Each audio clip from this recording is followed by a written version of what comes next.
everyone, welcome to my painting tutorial. Today I'll teach you how to paint this beautiful mountain painting. So to paint this painting, take some white color, pink color, yellow color, orange color, light blue color, dark blue color and black color.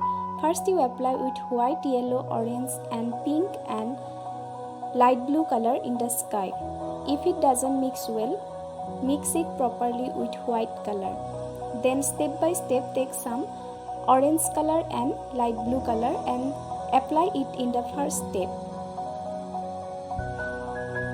Then in the second step take some light blue color and paint the second mountain steps. Then with little bit dark blue paint the third step of the mountain. Then with the dark blue color paint the fourth step, and for the fifth step of the mountain mix light dark blue and black color, and lastly the black color you apply in the last mountain.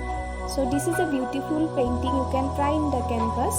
So how is it? Please like and share.